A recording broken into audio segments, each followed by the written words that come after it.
BSTC second year का first paper बच्चे और सीखना दोस्तों इस वीडियो में कंप्लीट डिस्कस करने वाले हैं। सारे यूनिट से सारे इंपॉर्टेंट टॉपिक्स आपको इस वीडियो में बताने वाला हूं, जिससे आप दोस्तों अपनी सीरीज और बुक में आप टिक लगा लेना सारे टॉपिक्स को और आप आसानी से अपनी तैयारी कर पाएंगे। और जिनके पास दोस्तों बुक और सीरीज नहीं है उनके लिए चैनल पर प्लेलिस्ट बनी हुई है, जहां पर मैंने यूनिट वाइज सारे इंपॉर्टेंट नोट्स बता रखे हैं और उनकी पीडीएफ का लिंक आपको डिस्क्रिप्शन में मिल जाएगा, जहां से आप अगर पीडीएफ से पढ़ना चाहते हैं तो पीडीएफ आप डाउनलोड कर पाएंगे। देखिए दोस्तों, पहला यूनिट है आपका सीखना इस बुक का, जो कि दोस्तों 10 नंबर का यूनिट है। और यहाँ से दोस्तों एक निबंधात्मक प्रश्न आएगा, साथ ही साथ एक दो प्रश्न जो है वो छोटे एक एक दो दो नंबर के आने वाले हैं। यहाँ से दोस्तों पहला इंपॉर्टेंट टॉपिक है आपके सीखना क्या है, सीखने के प्रति स्वयं के विचार और सामाजिक विचार क्या क्या हैं, ये भी आपको पढ़ना है। साथ ही साथ दोस्तों सीखना और परिपक्वता में संबंध और अंतर को भी आपको ध्यान से पढ़ लेना है। और आगे देखिए दोस्तों, बच्चे कैसे सीखते हैं ये भी आपको पढ़ना है। साथ ही साथ दोस्तों ज्ञान का निर्माण व उसके तरीके क्या क्या है, ज्ञान मीमांसा क्या है, ये पढ़ना है। स्कूल में आने वाले बच्चे क्या क्या जानते हैं, स्कूल में आने से पहले जो उसकी प्राथमिक पाठशाला घर होता है वहां पर वह क्या क्या सीख लेता है, और उसके बाद में स्कूल आने के बाद में क्या क्या सीखता है। तो सिस्टम से सारा आपको याद होना चाहिए। उसके बाद में दोस्तों सीखने को प्रभावित करने वाले कारक वेरी इंपॉर्टेंट दोस्तों, इसको लगा लेना है और कंफर्म याद कर लेना है। और अगला दोस्तों वेरी इंपॉर्टेंट, सीखने की प्रक्रिया में अभिभावकों व शिक्षकों की क्या भूमिका रहती है। कई बार दोस्तों ये प्रश्न आया हुआ है, तो आपको ध्यान से इन सभी प्रश्नों को पढ़ना है। यूनिट 1 के 10 नंबर के प्रश्न दोस्तों इन्हीं में से आपके आने वाले हैं, ध्यान से पढ़ लेना है। इस यूनिट का दोस्तों कंप्लीट मैंने पिछले एक वीडियो में बता रखा है, प्लेलिस्ट का लिंक मैं डिस्क्रिप्शन में डाल दूंगा, वहां से दोस्तों आप कंप्लीट वीडियो देख करके सारी जानकारी आप इस यूनिट की ले पाएंगे। यहाँ पर दोस्तों हम वीडियो को ज़्यादा लंबा नहीं करेंगे, क्योंकि मैंने सारे वीडियोस ऑलरेडी बना रखे हैं,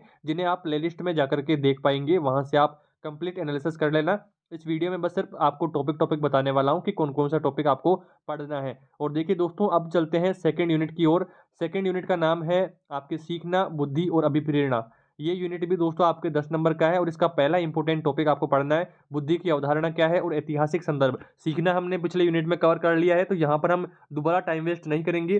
सीखना आपको फर्स्ट यूनिट में ही कंप्लीट डिस्कशन कर लेना है, सारे जो मैंने टॉपिक्स बताए हैं उनको कवर कर लेना है। दूसरा यूनिट देखिए, बुद्धि की अवधारणा व ऐतिहासिक संदर्भ, ये पहला आपको टॉपिक याद रखना है। आगे बढ़ते हैं, अगला आपके देखिए सेकंड टॉपिक आपको इस यूनिट से आज के संदर्भ में बुद्धि की अवधारणा। देखिए अभी हमने फर्स्ट टॉपिक आपको इसमें याद रखना है ऐतिहासिक संदर्भ में, और ये वर्तमान आधुनिक संदर्भ में बुद्धि की अवधारणा है, ये भी आपको पढ़ना है। कई बार प्रश्न आया हुआ है। और एक दोस्तों वेरी इंपॉर्टेंट, आपको यहाँ पर अभिप्रेरणा भी पढ़नी है।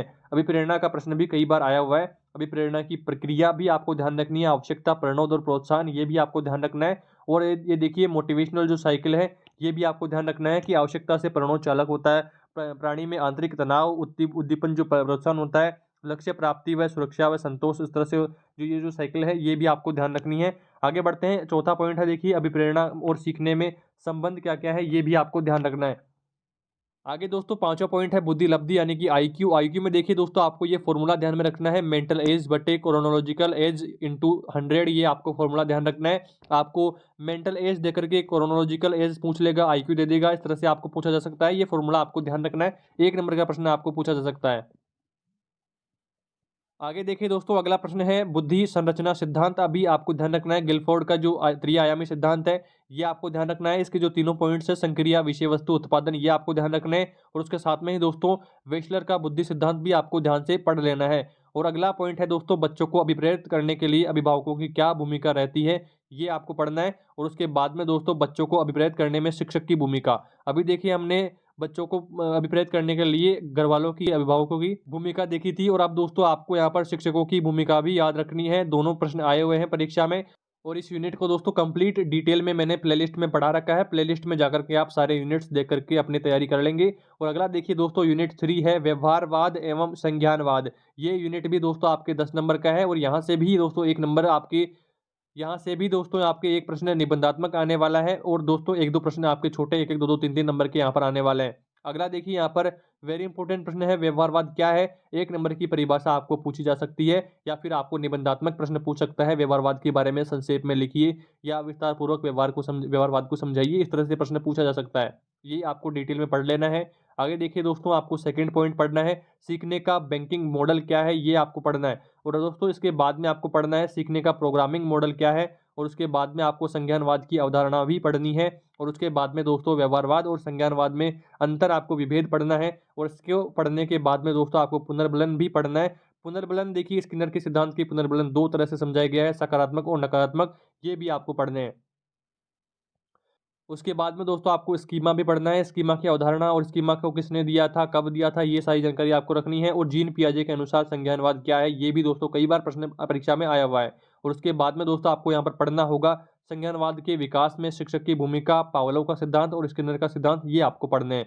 कंप्लीट वीडियो दोस्तों चैनल पर ऑलरेडी अवेलेबल है, प्लेलिस्ट में जाकर के आप कंप्लीट वीडियो के सारे नोट्स आप पढ़ पाएंगे और पीडीएफ का लिंक मैंने डिस्क्रिप्शन में डाल ही दिया है, जहां से आप डाउनलोड कर लेंगे। और आगे देखिए दोस्तों, चौथा यूनिट है सूचना प्रसंस्करण सिद्धांत, 7 नंबर का यूनिट है। और इसमें दोस्तों पहला आपको इंपॉर्टेंट टॉपिक ध्यान रखना है, सूचना एवं ज्ञान में अंतर संबंध क्या है। और उसके बाद में दोस्तों आपको इस तरह से सारणी बना करके ये सारणी भी आपको ध्यान में रखनी है। और उसके बाद में सेकंड पॉइंट आता है मस्तिष्क की संरचना के बारे में, पर मस्तिष्क, अनुमस्तिष्क, मेडुला ओब्लिगेटा, ये आपको ध्यान रखना है। और उसके बाद में दोस्तों सूचना प्रसंस्करण मॉडल भी आपको ध्यान रखना है। और उसके बाद में अगला आपके टॉपिक यहाँ पर आने वाला है स्मृति का, ये प्रश्न भी कई बार प्रश्न आया हुआ है परीक्षा में। और उसके बाद में भूलना विस्मरण क्या है, ये सारी नॉर्मल चीजें हैं, आप आसानी से एक बार पढ़ने पर ही आपको याद हो जाएगी। और याद रखने के तरीके दोस्तों, इस बार प्रश्न पूछा जा सकता है कि याद किस प्रकार से रखा जाता है, किन तरीकों से रखा जाता है। तो इस तरह से देखिए, पहला तरीका है जोर से बोलकर, गा कर, लिख करके, संगीत सुनते सुनते करके याद करना, बार बार अभ्यास से याद करना, छोटे टुकड़ों में बांट करके याद करना, लघु रूप से याद करना, स्थान के साथ जोड़कर याद करना, मानसिक चित्रण द्वारा याद करना। 10वां है रटना। और अगला देखिए समझकर याद करना, साहचर्य विधि द्वारा, संकेतन विधि द्वारा। तो ये सारे जो है सीखने की विधियां हैं, ये आपको ध्यान रखना है। और इसका कंप्लीट वीडियो ऑलरेडी चैनल पर अवेलेबल है, जिसे आप प्लेलिस्ट से जाकर के देख लेंगे, सारा डिटेल में आप समझ लेंगे। और आगे देखिए दोस्तों, 5वां यूनिट है, 10 नंबर का यूनिट है। यहाँ से भी दोस्तों एक प्रश्न आपके निबंधात्मक आने की पूरी पूरी चांसेस है, साथ ही साथ छोटे प्रश्न भी यहाँ से आएंगे। इसका नाम है सीखने में समाज की भूमिका क्या रहती है। तो देखिए, सीखने और समाज में अंतर संबंध क्या है, पहला टॉपिक आपको यही कंफर्म कर लेना है। डिटेल में आप सारा यहाँ पर याद कर लेंगे इसको। और दूसरा टॉपिक आपको इसमें पढ़ना है एल्बर्ट बेंडूरा का सामाजिक सिद्धांत क्या है, ये आपको पढ़ना है। और इसको पढ़ने के बाद स्वनियमन क्या है, स्वकुशलता, एक एक नंबर के प्रश्न आ सकते हैं। सामाजिकरण क्या होता है, ये पूछा जा सकता है। और उसके बाद में वाइगोत्स्की का सामाजिक सांस्कृतिक सिद्धांत पूछा जा सकता है। और उसके बाद में दोस्तों अगला टॉपिक है सामाजिक सांस्कृतिक सिद्धांत की मूल अवधारणाएं क्या है। सारे टॉपिक्स आपको ध्यान से रखने हैं, किन स्तरों में है। यहाँ पर देखिए 5 जो इसके टॉपिक है, ये आपको ध्यान रखने हैं। प्रेक्षण आधारित सीखना क्या होता है, ये आपको ध्यान रखना है। स्किनर के सिद्धांत में सीखना अक्सर एक क्रमिक प्रक्रिया है, ये भी आपको ध्यान रखना है। और आगे देखिए दोस्तों बेंडूरा का क्या मानना है इस बारे में, तो ये आपको बताया गया है। और यहाँ पर देखिए दोस्तों अगला टॉपिक है आपके वाइगोत्स्की का सामाजिक सांस्कृतिक सिद्धांत। कंप्लीट नोट्स दोस्तों मैंने प्लेलिस्ट में वीडियो सारे यूनिट वाइज अवेलेबल हैं, जहां से आप वीडियो देख करके आसानी से याद कर लेंगे। अगर आपके पास सीरीज है या बुक है तो आप उसमें टिक लगा लीजिए। और छठा यूनिट है दोस्तों भाषा एवं सोच, ये यूनिट भी दोस्तों आपके 10 नंबर का यूनिट है। और यहाँ से दोस्तों कई सारे प्रश्न आपके छोटे छोटे आने वाले हैं। अगला देखिए, यहाँ पर पहला टॉपिक आपको इसमें पढ़ना है आयु में वृद्धि के साथ साथ भाषा का विकास किस प्रकार से होता है, ये दोस्तों वेरी इंपॉर्टेंट है, आपको ध्यान से पढ़ देना है। और अगला टॉपिक दोस्तों आपको संप्रेषण की अवधारणा क्या है, और उसके बाद में संप्रेषण के प्रकार शाब्दिक अशाब्दिक है, और ये सारी डिटेल में आपको ध्यान रखना है। बहुभाषिकता क्या होती है, 2 3 4 भाषाएं जो होती है, 2 से ज़्यादा भाषाएं बहुभाषिकता, तो वो आपको ध्यान रखना है, कौन कौन सी भाषाएं इसमें आती है वो ध्यान रखना है। किस तरह से सिस्टम सारी भाषाओं का बनाया हुआ है वो ध्यान रखना है। और उसके बाद में दोस्तों भाषा व सोच में संबंध क्या है, ये आपको बताना है। और उसके बाद में भाषा विकास की पियाजे की अवधारणा भी आपको बतानी है। समायोजन आत्मसात करना ये क्या होता है, ये भी आपको समझना है। उसके बाद में दोस्तों वाइगोत्स्की के अनुसार भाषा का विकास किस प्रकार से है, तो वो बता देना है। और उसके बाद में दोस्तों आपको बच्चों में आयु के अनुसार संप्रेषण की प्रक्रिया भी आपको याद करनी है। और उसके बाद में दोस्तों अगला टॉपिक है नोम चॉम्स्की के अनुसार बच्चों में भाषा का विकास किस प्रकार से है, तो ये टॉपिक भी आपको याद करना है। भाषा विकास के महत्वपूर्ण कारक कौन कौन से हैं, तो 3 कारक हैं, शारीरिक परिपक्वता व स्वास्थ्य, मानसिक परिपक्वता, सामाजिक व सांस्कृतिक परिपक्वता। कई बुक में दोस्तों आपको यहाँ पर 4 प्रकार, चौथा प्रकार आपको सांस्कृतिक को चौथा प्रकार यहाँ पे बता देते हैं, बट कई में दोस्तों 3 ही प्रकार बताए हैं, तो आप 4 या 3 किस प्रकार से भी आप कर सकते हैं, गलत नहीं माना जाएगा। तो यहाँ पर दोस्तों इस तरह से आपको करना है। और इस यूनिट को भी दोस्तों कंप्लीट मैंने प्लेलिस्ट में कंप्लीट सारे नोट्स बताए हुए हैं, वहां से आप पढ़ लेंगे आसानी से। और 7वां यूनिट है दोस्तों 7 नंबर का विशेष आवश्यकता वाले बच्चों पर।